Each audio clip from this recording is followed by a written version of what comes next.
In September 1984, the residents of a quiet county in Oregon began to fall like dominoes, victims of an invisible, silent predator that left no fingerprints and gave no warning.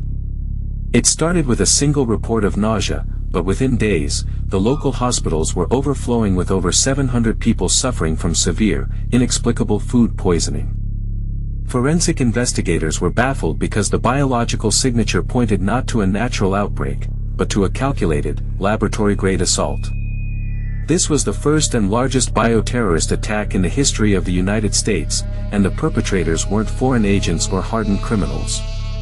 They were a community of some of the most highly educated, wealthy, and intellectually gifted individuals on the planet.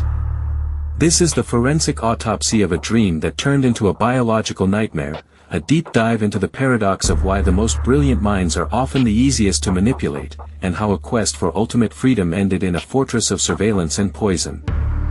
The mystery begins not in the mud of Oregon, but in the intellectual circles of Mumbai and Pune. In the 1970s, a philosophy professor named Chandra Mohan Jain, later known as Bhagwan Sri Rajneeshee, began attracting a following that defied the typical cult stereotype. Unlike other movements that preyed on the marginalized or the uneducated, the Rajneeshees were composed of doctors, high-level lawyers, Silicon Valley pioneers, and European aristocrats. These were people who had already won the game of capitalism and found it hollow. They weren't looking for a handout, they were looking for a meaning that logic couldn't provide. Bhagwan offered a Zorba the Buddha lifestyle, a synthesis of material wealth and spiritual depth. He didn't ask his followers to live in poverty, he asked them to live in abundance.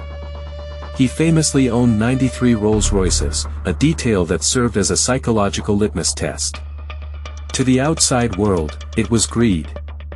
To his followers, it was a joke on the material world, a way to show that wealth meant nothing and everything at the same time. But beneath the surface of meditation and free love, a rigid hierarchy was forming. As the movement moved from India to a 64,000-acre ranch in Wasco County, Oregon, the logistics of building a city from scratch required a level of discipline that bordered on the military. This city, Rajneeshpuram, was an engineering marvel. In less than 3 years, a desolate wasteland was transformed into a self-sustaining metropolis with its own airport, a massive dam, a police force, and a 5,000-seat auditorium. The why of the movement was spiritual, but the how was purely technocratic. The people designing the sewage systems and the power grids were the same people who had designed the infrastructure of major Western cities. This high level of competence created a dangerous illusion of safety. Because the people around you were smart, you assumed the direction of the movement was rational. This is the first trap of the intellectual cult, the belief that intelligence is a shield against delusion. In reality, a high IQ simply allows a person to build more complex justifications for their irrational beliefs. By 1983, the tension between the Rajneeshees and the local residents of the nearby town of Antelope reached a breaking point. The locals saw a terrifying expansion of a foreign entity, while the Rajneeshees saw a bigoted population trying to stifle their religious freedom. The conflict moved from the streets to the courtrooms. This was where the movement's legal brilliance became its sharpest weapon. They didn't just hire lawyers, they were the lawyers. They used every loophole in Oregon land use law to legitimize their city, effectively taking over the town of Antelope by outvoting the locals. But legal victories weren't enough. The leadership, spearheaded by Bhagwan's personal secretary, Ma Anand Sheila, realized that to secure their future, they needed to control the county government. This required winning the 1984 election, and the math was against them. There weren't enough Rajneeshees to outvote the rest of Wasco County. It was at this precise moment that the movement pivoted from a spiritual commune to a criminal enterprise. The first strategy was the Share a Home program. In an unprecedented move, the Rajneeshees chartered buses to major American cities, New York, Chicago, Los Angeles, and picked up thousands of homeless people, promising them a home, food, and a new life in Oregon. To the public, it looked like an act of extreme charity. To the investigators who would later piece the puzzle together, it was a blatant attempt to rig an election. If these thousands of people could be registered to vote in Wasco County, the Rajneeshees would have the numbers to seize political control. But the state of Oregon fought back, freezing voter registration for the newcomers. The homeless population, many of whom suffered from mental health issues and addiction, became a liability. The commune, once a place of meditation, was now a tinderbox of thousands of desperate people and a leadership that was losing its grip on reality. When the voter registration plot failed, the leadership turned to a much darker solution. If they couldn't increase their own numbers, they would decrease the numbers of the opposition. They needed a way to keep the citizens of the Dalles, the county's largest population center, from going to the polls on election day. The solution was birthed in a secret laboratory within the ranch. They didn't choose a lethal toxin that would trigger a massive federal investigation. They chose Salmonella typhimurium, a bacteria that would cause severe illness but was unlikely to kill. It was a calculated, clinical decision. They began trial runs by contaminating the salad bars of 10 local restaurants. They used slurries of the bacteria, hidden in light bulbs or spray bottles, and surreptitiously applied them to the food. The result was immediate. Hundreds of people fell violently ill. The local health department initially blamed poor hygiene among restaurant workers, a conclusion the Rajneeshees had anticipated. Their intelligence allowed them to stay one step ahead of the investigators by mimicking a natural outbreak. However, the rot was not just external. Inside Rajneeshpuram, a sophisticated surveillance state had been established. Every room in Bhagwan's residence, every public phone, and many of the private living quarters were wiretapped. The leadership wasn't just afraid of the government, they were afraid of their own people. The intellectual elite who had joined the movement found themselves living in a high-tech panopticon. Those who questioned the direction of the commune were subjected to isolation or intense psychological pressure. The irony was total. People who had traveled across the world to find total freedom were now living in a society more monitored and controlled than the one they had left. The cold truth of Rajneeshpuram was that it had become a mirror image of the systems it claimed to despise. The escalation didn't stop at biological warfare. Plans were drawn up for the assassination of public officials, including the U.S. Attorney for Oregon. The commune began stockpiling an arsenal of semi-automatic weapons, transforming their peace-loving retreat into a fortified compound. The transition was so gradual that many of the followers didn't realize how far they had strayed from their original path. This is the boiling frog syndrome of high-stakes mysteries. Each step, from legal maneuvering to voter manipulation to biological testing, felt like a logical response to an external threat. By the time they reached the point of planned murder, the moral compass of the inner circle had been completely recalibrated by the how of survival, leaving the why of spirituality in the dust. In September 1985, the structure finally collapsed, not from an outside raid, but from an internal explosion. Anand Sheila and a small group of high-ranking officials fled the ranch for Europe, leaving behind a trail of evidence that was impossible to ignore. Bhagwan, who had been in a period of public silence for years, finally spoke out, accusing Sheila and her gang of the very crimes the world had suspected. He invited the FBI into the ranch, and what they found was a forensic goldmine. Hidden laboratories, sophisticated wiretapping hubs, and a stockpile of toxins. The mystery of the 1984 outbreak was finally solved. The enlightened leaders of Rajneeshpuram had indeed poisoned their neighbors in a desperate bid for political power. But the most haunting question remained: how did such smart people let this happen? Why did doctors and scientists participate in the production of biological weapons for a spiritual leader? The answer lies in a psychological phenomenon known as motivated reasoning. When a person is highly intelligent, they are better at convincing themselves of things they want to be true. The Rajneeshees wanted to believe they were building a new world. They viewed the local laws and the people of Oregon as obstacles to human evolution. In their minds, the ends of spiritual enlightenment justified the means of biological assault. They didn't see themselves as terrorists, they saw themselves as pioneers who were being persecuted by a primitive society. Their intelligence didn't prevent the delusion, it provided the architecture for it.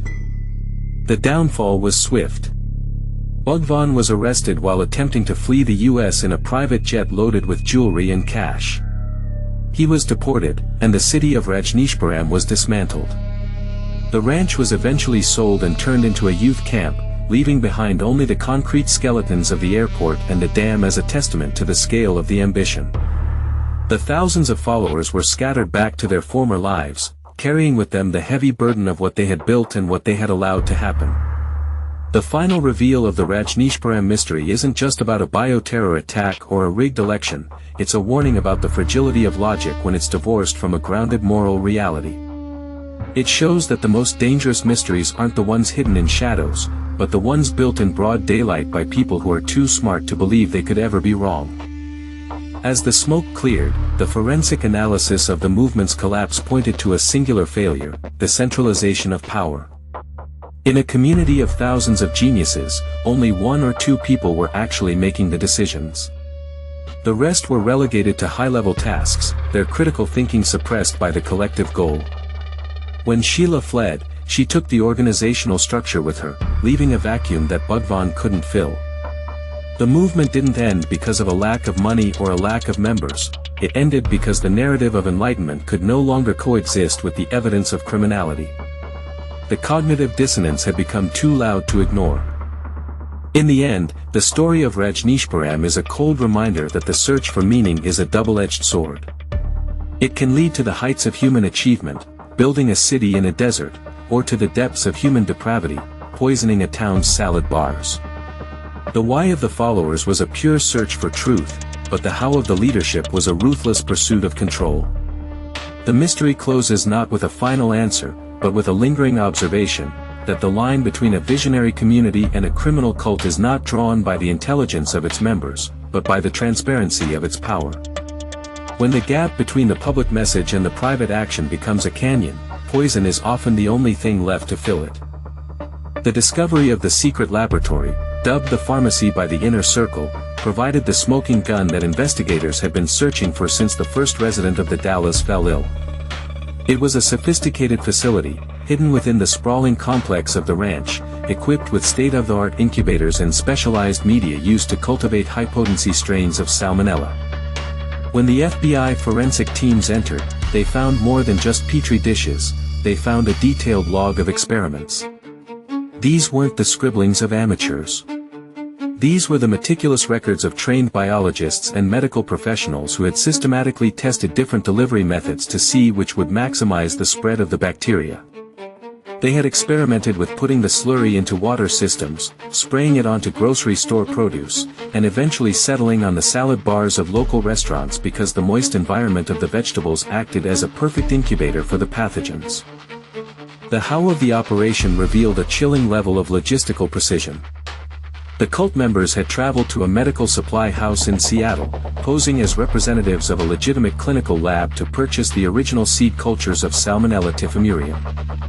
This wasn't a black market deal, it was a white-collar transaction facilitated by their professional credentials.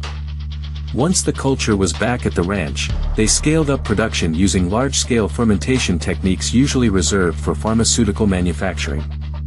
The slurry was then transported in concealed containers, often disguised as cleaning supplies or innocuous liquids, to the target locations.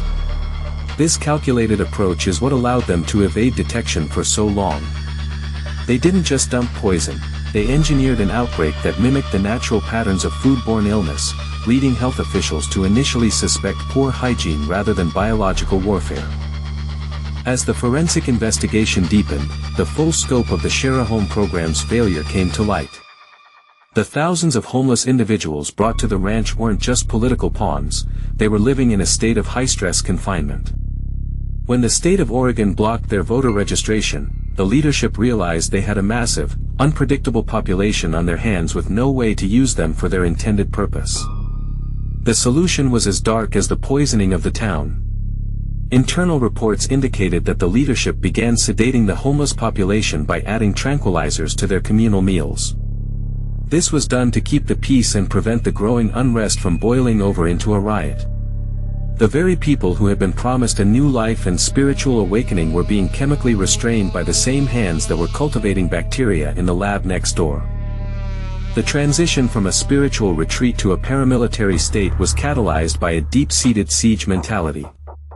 The Rajneeshees believed they were the target of a government conspiracy, and in their minds, this justified every escalation. They began purchasing over $1 million worth of high-end weaponry, including Uzi submachine guns and .357 Magnums. They formed a peace force that was essentially a private army, patrolling the ranch in uniform with tactical gear. This wasn't for protection against local farmers, it was a preparation for a final stand. The intellectual elite of the movement had convinced themselves that the outside world was so corrupt and dangerous that the only way to survive was to become more dangerous than their perceived enemies. This is a recurring theme in high-stakes mysteries, the point where the victim's defensive measures become more lethal than the threats they are defending against. The assassination plots discovered by the FBI were the final piece of the puzzle. The target list wasn't limited to local officials, it included the U.S. Attorney for Oregon, Charles Turner, and even the Oregon Secretary of State. The plan for Turner involved a sniper team that had tracked his daily commute and identified the exact spot where his car would be vulnerable. The level of detail in the surveillance logs was staggering. They had recorded his habits, his security detail, and even the layout of his office.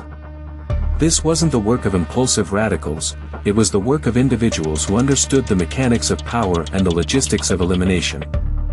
The only thing that prevented these assassinations from being carried out was the internal collapse of the leadership. The friction between Ma-On and Sheila's faction and those closer to Bhagwan created a paralysis that stalled the execution of the final stage. The collapse of the movement was as much a psychological event as it was a legal one. When Sheila and her inner circle fled, they didn't just leave the ranch, they left a vacuum of belief. For the thousands of followers who remained, the revelation of the crimes was a shattering blow to their identity. They had sacrificed their careers, their families, and their life savings for a vision that was now being revealed as a criminal conspiracy. The cold truth that many had to face was that their intelligence had been used against them.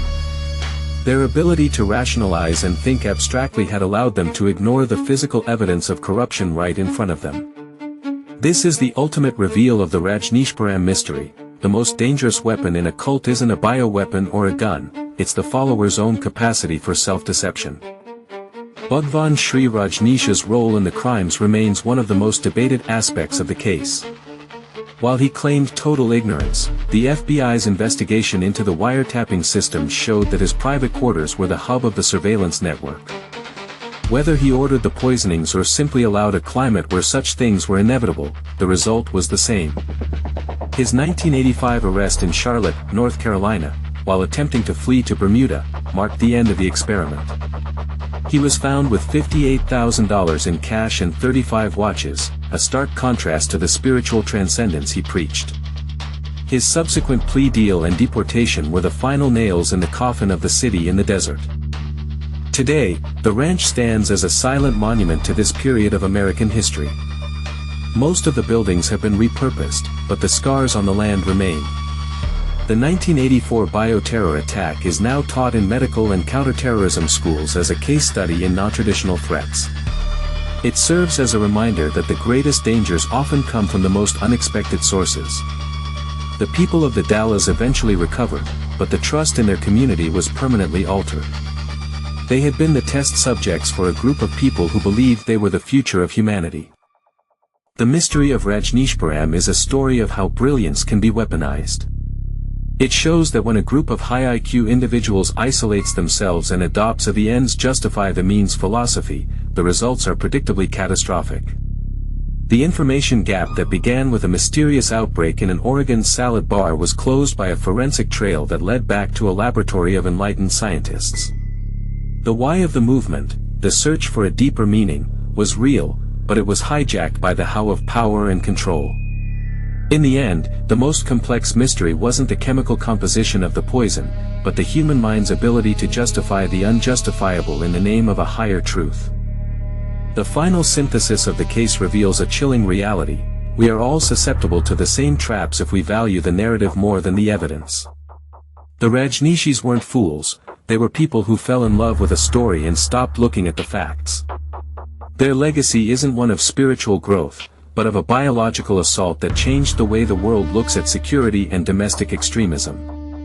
As the desert sun sets over the remnants of Rajneeshee, the lesson remains clear: the most dangerous thing in the world is a genius who thinks they have nothing left to learn.